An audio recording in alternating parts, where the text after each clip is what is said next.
Hi there.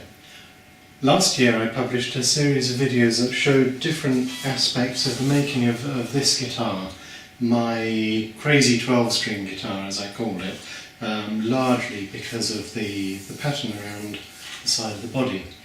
So this is essentially a hollow body 12-string guitar made with a Zebrano top and back. They're both Zebrano, even though they look quite different because of the cuts of the wood. A rather nice laminate neck, and of course the sides, which were made out of blocks of Hadouk and sycamore with a stripe of ebony in the middle. So I showed you various steps in the making of this guitar, and I promised to show you the finished product, although I didn't do it last year. So today I'm trying to catch up and show you this, a couple of other guitars I've made in the meantime, and I've also got as a little bonus a sort of workshop tour, which is basically just me showing you around my garage where I make my guitars. So this one ended up pretty well. I'm generally very happy with it. One unfortunate thing that happened after I finished it, I don't know whether you'll be able to see this, but here and also here, unfortunately the wood has cracked going into the holes that I made.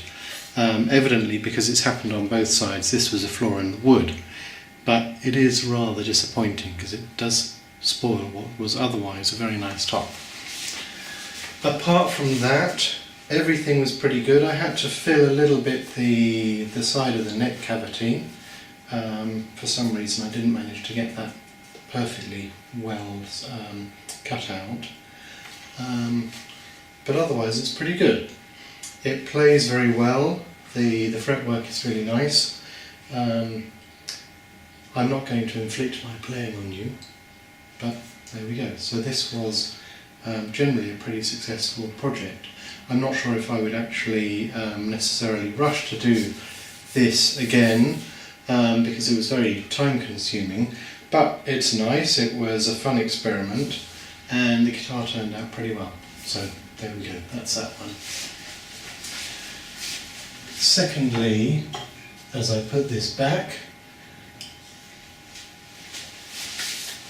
well, actually I made a couple of other guitars towards the end of last year which were made for other people, and they've gone off to the respective people, and that's that. I'll pop a couple of pictures of those in here later on when I'm editing the video.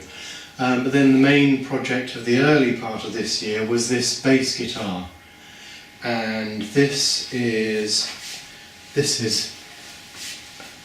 a very nice Cocobolo top paired with a bulgur oak fretboard, both of which were quite expensive woods but which are really nice. There's a very subtle pattern in the fretboard that you may or may not be able to see on the close-up. And on the back it's got a walnut body, and then I decided to do a bit of a crazy kind of pattern on the neck. So that in the middle was 4 different types of woods which I cut and glued together and cut up and glued together again, taking many hours, but it looks pretty nice. Again, I've put ebony stripes next to it, which helps to provide a bit of definition and separation from the wood of the sides of the neck. It wasn't without incident, and it took me many hours to do that, but it looks very nice, and I'm really happy with this. I still have to just set it up properly and finish cutting the nut, but this bass has turned out very nicely. I really like the body shape, and I plan to use that again at some point in the future. And the other thing that happened was that I went on another guitar course, yet another one, not with Crimson Guitars this time. I've done 3 courses with them, and I felt that much as I love the guys there and enjoy doing courses, that was probably enough, and it was better to go somewhere else and see a different person with different techniques and different tools. And I discovered that John Ambler of Ambler Guitars was starting to do courses and I've really admired the guitars that he makes for some time. I'll put a link to Ambler Guitars below. He makes some really stunning guitars, and so as soon as I knew that he was going to do courses, I decided to sign up. And I did that last month in March 2019. I had a really good week with him. It was quite different. He works on his own, but in the corner of a workshop where his family makes kitchens, and so he has a bit of a different perspective on guitar making, uses some different tools, has some different jigs which I've stolen the ideas of, and yeah, we had a very nice week and made this guitar. And this was a relatively straightforward construction, but using again some very nice woods.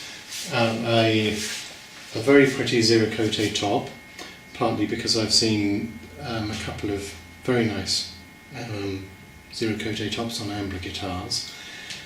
And then, what is it, a Violetta fretboard with my usual inlay, a zero cote veneer on the headstock, rosewood and Paduk laminate neck, and finally a black limber body, which curiously didn't look all that good in its raw form, but when it was oiled it started to look really nice. That really brought out the colour in the wood, and we've got quite a nice feature on the end, which is a little bit hidden by the strap, where the pattern in the black limber was book matched. So this is, in terms of quality, certainly the best guitar that I've made so far. Now obviously it's a lot easier to make a good guitar when you're being supervised by somebody who really knows what they're doing, but my hope is that I can retain some of the tips and tricks and use this experience again to increase my level of skill overall in making guitars. So there we go, those are 3 guitars that have been finished in the last few months. I'm now currently working on another guitar which is also a bit of an in vogue thing at the moment, because I'm using pencils and resin, and I've made a top out of pencils, which was they were all cut to short lengths and then put in a mould and set together with resin. The top has actually just been glued onto the body, and so that's underway. I'll put a couple of photos in there as teasers. So now I'm going to show you my workshop, and that's about it. So the plans for the rest of this year are to finish the pencil guitar. I'm calling it the pencil telly because it's a Telecaster shape, and after that I'm not sure what I'm going to do. I've got a few ideas. I've got new tools. I bought a drum sander, which is going to be an interesting addition because that will help me to be able to make some more complex things using veneers and things like that. So I hope to make some more interesting guitars in the rest of 2019. So let's go with this workshop tour. So going through my hallway with some pictures of shows that I was in the past, and opening the door to the garage, otherwise known as my workshop.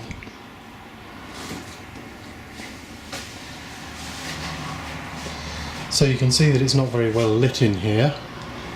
There's one fairly pathetic light at the top, and then I've put some other lights above my main workbench. So this is my main workbench, which is actually just on a couple of legs and sits on a ledge screwed to the wall, so this can actually be dismantled and folded up if I need to.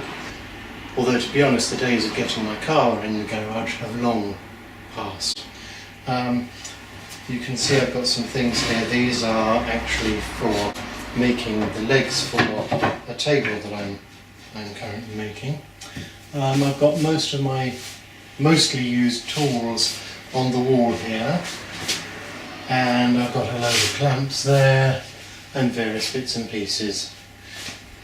Underneath the bench there is a kind of rolling table that I've recently made for my latest purchase, which is the drum sander, which I hope is going to help me to make some interesting things in the future. It should let me do veneers and things like that. In the corner I have a kind of chest of drawers on wheels that I made, and that pulls out, so it tucks away under my network cabinet in the corner there when it's not in use, and it houses my belt sander and my planer thicknesser, and that rolls out into the middle of my garage when I need to use the planer thicknesser.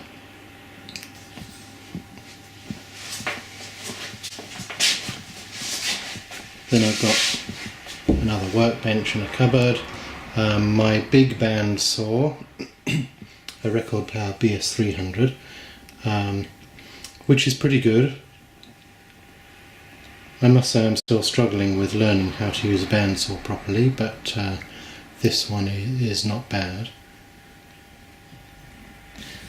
And then behind that you can see another of my homemade things, which is a flip-top table, which houses my spindle sander, and the top flips, and there's my previous little bandsaw underneath, which I haven't actually used for a long time since I bought the bigger one, and so I don't really use the flip-top function, but it works pretty well actually. On the other side I've got some wood storage up here and there, which is actually my bike rack. I have a new bench that I built very recently, which is about 15 centimetres higher than the other one, which is quite handy to have the different heights. On there you can see my drill press. It's a Bosch, PBD 40, I think, which is a very good option for the home luthier. If you haven't got space for a full-size drill press, this one's really good. And a little tabletop jointer, which isn't particularly good, but which is still handy to have. But I need to plane or sand things after they go on that, because it's not that accurate. Here you can see some spare wood, a big piece of Paduk, and my shooting board, and also the table that I mentioned that I'm making, which is a river table, and that's in the process of being sanded.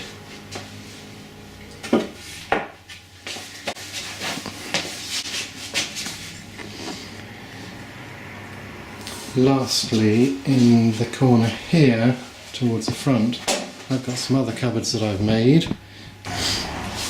There you can see there's some more tools in here and some resin, and in here my print press, and also my stock of tops and fingerboards. So I've got about 20 or so different fretboards there waiting for different builds, and I've got 6 or 7 different types of tops. Down here there are also a pair of tops that I made out of a single one, which came and it was 24mm thick, so I thought I would actually cut that into 2 separate tops, which I did not terribly successfully. They're both a bit thin, about 6mm or so, but that's just about okay. And I've got some ideas for how I can use those anyway, and those are going to be really nice, very flamey maple tops.